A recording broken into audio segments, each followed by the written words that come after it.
दर्शकों, आज मेरे साथ बहुत ही खास मेहमान मौजूद हैं। इनका नाम है मार्गरेट मैक्लॉड।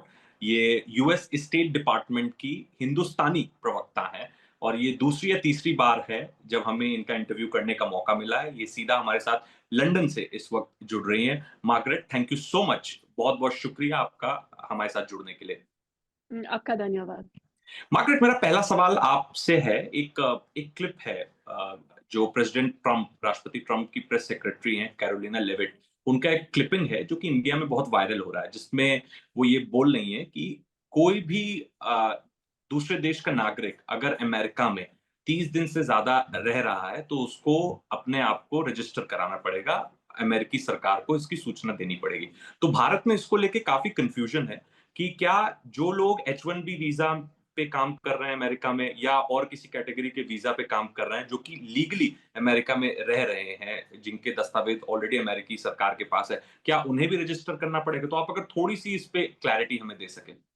हुँ, तो ये नीति हमारे सुरक्षा मंत्रालय डिपार्टमेंट ऑफ होमलैंड सिक्योरिटी की है और वो एलियन रजिस्ट्रेशंस एक्ट के तहत हो रहा है। हुँ, मैं आपको एक साइट भेज दूँगी हुँ, ताकि आप इसका रुजू कर सकते हैं। लेकिन जो साइट पर लिखा गया है वो ये है कि जो भी विदेशी अमेरिका में है वो 30 दिन के अंदर ही उसका रजिस्ट्रेशन करना चाहिए।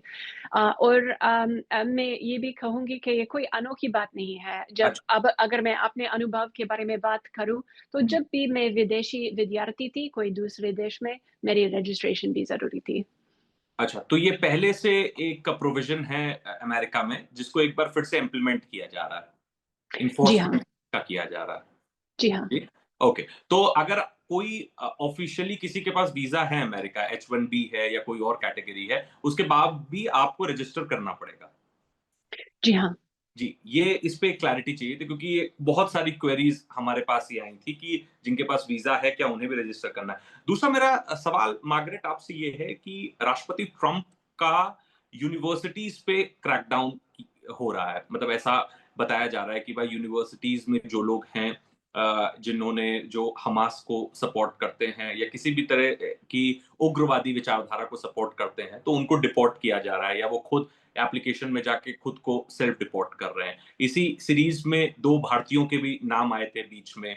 एक ने सेल्फ डिपोर्ट किया और एक को डिपोर्ट किया गया। आपसे प्रतिक्रिया जानना चाहूँगा क्योंकि जो अमेरिका फ्री स्पीच की बात करता है, तो ये एक बड़ी थिन लाइन होती है किसी एक विचारधारा को सपोर्ट करना और क्या साक्ष्य हैं कि वो इस विचारधारा से उनका कोई आतंकी संगठन से कोई इसका लिंक है या नहीं है या वो किसी विचारधारा को सपोर्ट करते सिर्फ इतना ही है। तो क्या इसकी प्रॉपर जाँच की जा रही है, उसके बाद सरकार निर्णय ले रही है या ये कैसा है? थोड़ा समझाइए हमारे दर्शकों को। हुँ, हुँ। सो वीज़ा किसी का हक नहीं है, जैसे हमारे सेक्रेटरी रूबियो ने कहा। वीज़ा का मतलब बस ये है कि अमेरिका मेहमान की हैसियत से आने की इजाज़त है।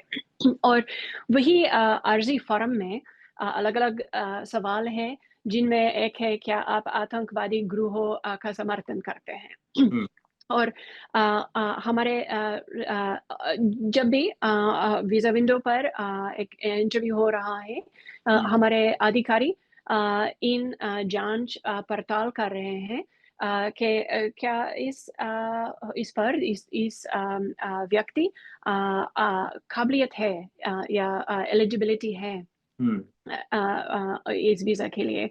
और वो बहुत सारे किस्म के मालूमात इस्तेमाल कर रहे हैं, जिनमें से कुछ क्लासिफ़ाइड है, कुछ अनक्लासिफ़ाइड है। अच्छा। और वही वेटिंग इंटरव्यू के समय पर होते हैं और इंटरव्यू के बाद भी होता जाता है। जब तक वो वीज़ा जारी है, उसकी जब तक उसकी अवधि जारी होती है, उसकी वेटिंग होते हैं। तो मेरा ख़्याल में कि अक्सर भारतीय विद्यार्थी जो अमेरिका में हैं, वो पढ़ाई के लिए आ रहे हैं। हुँ, वो हुँ, कैंपस तोड़-फोड़ करने के लिए नहीं आ रहे हैं। हुँ, वो आतंकवादी ग्रुहों का समर्थन करने के लिए नहीं आ रहे हैं। हुँ, और उनके परिवार उनको प्रदर्शन करने की पढ़ाई के लिए पैसे नहीं अदा कर रहे हैं। हुँ, सो हुँ, अगर लोग कानून पर चले, उनको कोई फ़िक्र करने की ज़रूरत नहीं है।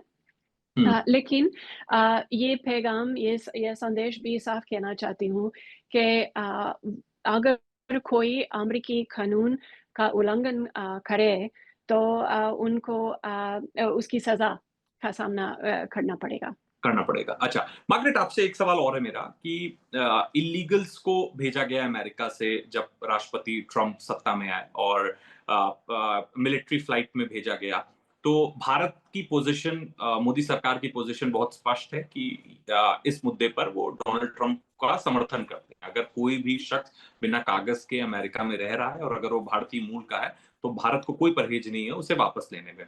बट भारत में पिछले दिनों बड़ा बवाल मचा जब वो दृश्य लोगों के सामने आए जिसमें उनको हथकड़ियां पहनाई गई थी, उनके पैर बांधे गए थे बेड़ियों से और उसके बाद महिलाओं के साथ भी ये बर्ताव किया गया। हालांकि हमें बताया गया कि 2012 से ये पॉलिसी है, जब शायद राष्ट्रपति बराक ओबामा थे, पर महिलाओं को चेन नहीं किया जाता है, महिलाओं और बच्चों को। लेकिन हमें बताया गया जो पहली फ्लाइट आई थी उसमें महिलाओं को भी चेन किया गया। तो भारत सरकार ने ये मुद्दा वॉशिंगटन के साथ उठाया और बाकायदा उन तक कन्वे भी किया गया। आपकी प्रतिक्रिया जानना चाहूंगा क्योंकि ये पहला मौका है जब स्टेट डिपार्टमेंट के प्रवक्ता से हम सीधा बात कर रहे हैं। आप इसे कैसे देखते हैं जिस प्रकार से लोगों को भेजा जा रहा है? क्योंकि भारत एक एक एक एक दोस्त मुल्क है, एक एक पार्टनर है यूनाइटेड स्टेट्स का और अब हमारे संबंध वो पुराने संबंध वो नहीं रह गए हैं जो 90 के दशक में होते थे। अब बहुत आगे बात बढ़ चुकी है। तो कैसे देखती हैं आप जब इस प्रकार से भारतीयों को भेजा गया है? आपकी प्रतिक्रिया, स्टेट डिपार्टमेंट की प्रतिक्रिया?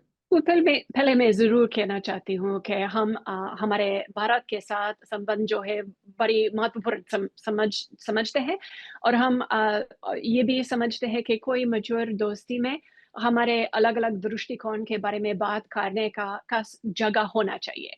सो हुँ, हमारी द्विपक्षीय बातचीत जारी रखती है। हुँ, जब भी कोई कंसर्न्स होते हैं हुँ, आखिरकार ये हथकड्डी की बात वही परवाज़ के सीबीपी ऑफ़िसर के फ़ैसला पर होते हैं हुँ, और मैं हमारे सुरक्षा मंत्रालय के साथियों से सुना है कि हुँ। बच्चों पर वैसे रिस्ट्रेंट्स नहीं होते हैं। ज़्यादातर महिलाओं पर नहीं है। अच्छा, अ, लेकिन आखिरकार वो आधिकारिक फैसला करना पड़ेगा, क्या ये सवारी दूसरों को खतरा या जोखिम बन जाते हुँ, हैं। हुँ, और इन सवारियों में कुछ लोग हैं जो हिंसा का अपराध अ किया और अच्छा। हम दूसरे सवारियों को भी सुरक्षा रखना चाहिए। रखना चाहिए। अच्छा, अब बात करते हैं टैरिफ की। टैरिफ को लेके बहुत बवाल मचा हुआ है, ना सिर्फ भारत में, पूरे विश्व में। तो भारत के पर्सपेक्टिव से मैं बात करूँगा मार्गरेट आपसे कि पिछले शासन में, बाइडेन के शासन काल में हम कहते थे अंग्रेजी में कि America is betting on India. India में निवेश आया, इंडिया में स्टॉक मार्केट ऊपर गया, इंडिया में भारी निवेश आया, सेमीकंडक्टर शुरू हुआ और ऐसा लगने लगा कि अब अमेरिका ने कहीं न कहीं भारत पे भरोसा दिखाया है और भारत और अमेरिका की दोस्ती बहुत गहरी होती जा रही है। जब राष्ट्रपति ट्रम्प आए तो बड़ी उम्मीद थी कि ये जो निवेश है ये बढ़ेगा, व्यापार बढ़ेगा, ट्रेड बढ़ेगा। लेकिन जो टैरिफ लगाया है, उससे जो आर्थिक नुकसान भारत को हुआ है या भारत की जो इंडस्ट्रीज़ हैं, वो सफ़र कर रही हैं। स्टॉक मार्केट भारत का नीचे है। तो जब हम इंडो पैसिफिक की मार्गरेट बात करते हैं, तो भारत एक स्ट्रैटेजिकली भी बहुत इम्पोर्टेंट लोकेशन पे है अमेरिका के लिए। एक बहुत स्ट्रैटेजिकली बहुत इम्पोर्टेंट पार्टनर है अमेरिका का। तो अगर अमेरिका अपने इस पार्टनर को कमज़ोर कर देगा आर्थिक रूप से, अगर अपने इस पार्टनर को आर्थिक रूप से नुकसान पहुँचाएगा, फाइनेंशियल लॉसेस करवाएगा, तो कैसे अमेरिका के पार्टनर इंडो पैसिफिक में जिसे कहते हैं ना कि स्ट्रांगली खड़ा रह पाएगा? आपकी प्रतिक्रिया इस पे क्या है? हाँ, तो हम देखते हैं कि इंडो पैसिफिक क्षेत्र में इंडिया के बहुत महत्वपूर्ण हुँ, भूमिका अदा कर रही हैं हुँ, और हम उनके साथ हमारे मुश्तरका मुफादात हमारे दोनों देशों की राष्ट्रीय हित में सहयोग करना चाहते हैं। अगर हमारे शिखर सम्मेलन प्रधानमंत्री मोदी जी और राष्ट्रपति ट्रंप के बीच की बातचीत और उनके बयानों में देखें हम देखते हैं कि इस प्रशासन में भी अमेरिका भारत के साथ सहयोग बढ़ाना चाहते हैं हमारे अच्छा। हम बड़े पैमाने पर सहयोग करें अगर वो चाहे वो एडवांस टेक्नोलॉजी है, हम्म, रक्षा के निवेश में, या व्यापार में। लेकिन ये भी राष्ट्रपति ट्रंप ने साफ कहा कि वो न्याय और बराबरी के आधार पर व्यापार बढ़ाना चाहते हैं, और हम दूसरे देशों पर नुकसान पहुंचाने की ख्वाहिश नहीं है। हम्म, बस ये भी ज़रूरी है कि हमारे राष्ट्र पर नुकसान नहीं पहुंचाना नुकसान चाहते हैं। है। अच्छी बात ये है कि हमारे दोनों देशों के बीच में बहस और चर्चा हो रहा है, और और इस नेगोशिएशंस में हमें उम्मीद है कि हमारा एक अच्छा न्याय के समझौता मिलेगा। मिलेगा, उम्मीद है कि बायलैटरल ट्रेड एग्रीमेंट साइन होगा जल्दी दोनों देशों जी। के बीच। जी। अच्छा, अब बात कर लेते हैं मोदी और ट्रंप की दोस्ती पे। तो दोस्ती तो दोनों नेताओं की बहुत गहरी है। आ, जब भी राष्ट्रपति ट्रंप संबोधन कर रहे होते हैं तो कहीं ना कहीं वो मोदी का नाम ले लेते हैं, प्रधानमंत्री मोदी का नाम ले लेते हैं कि मोदी मेरे बहुत अच्छे दोस्त हैं। जब वो चुनाव भी लड़ रहे थे तब भी उन्होंने कई बार मोदी जी का नाम लिया कि मोदी मेरे बहुत अच्छे मित्र हैं। तो ये जो दोस्ती है ये क्या कहलाती है, और क्या इस दोस्ती का असर दो देशों के रिश्तों को मजबूत करने में दिखेगा, इसका रिफ्लेक्शन इस दोस्ती का? क्योंकि अभी तक अगर अगर खरी बात करें तो रिफ्लेक्शन कुछ दिखा नहीं है खासा रिश्तों पर। सिर्फ बातें हो रही हैं, ट्रंप प्रधानमंत्री मोदी की बात तो करते हैं कि मेरे बहुत अच्छे दोस्त हैं, पर अभी तक वो कुछ दिखा नहीं। तो क्या आने वाले महीनों में देखने को मिलेगा? क्या जब राष्ट्रपति उम्मीद जताई जा रही है वो इस साल वो भारत आएंगे क्वाड मीटिंग के लिए, उस बारे में थोड़ा बताइए। तो आप ज़रूर शिखर सम्मेलन के जॉइंट स्टेटमेंट की रुजू कीजिए, हम्म, क्योंकि हमारे सहयोग के उदाहरण बहुत ज़्यादा है। मैं ये नहीं कहूँगी कि वो बस सिर्फ बात है। राष्ट्रपति ट्रंप ने खुद कहा कि वो प्रधानमंत्री मोदी जी एक दोस्त देखते हैं, हम्म, और भारत के साथ हमारे सहयोग बहुत है। हमारी उम्मीद है कि इन दोस्ती के बुनियाद पर हमारे राष्ट्रीय के सहयोग और बढ़ जाएगा। और बढ़ेगा। तो उम्मीद है आपको कि ये जो पर्सनल बॉनहोमी है ये रिफ्लेक्ट होगी रिलेशनशिप को मजबूत करने में आने वाले महीनों में। जी, thank you so much Margaret, बहुत बहुत शुक्रिया हमसे बात करने के लिए, वक्त निकालने के लिए। और हम एक बार फिर आपसे विनती करेंगे कि आगे भी वक्त निकालिए हमारे लिए, और हिंदी के दर्शकों के लिए आप समझाइए कि स्टेट डिपार्टमेंट की क्या नीति है, क्या स्टैंड है अलग अलग मुद्दों पर। बहुत बहुत शुक्रिया। आपका धन्यवाद।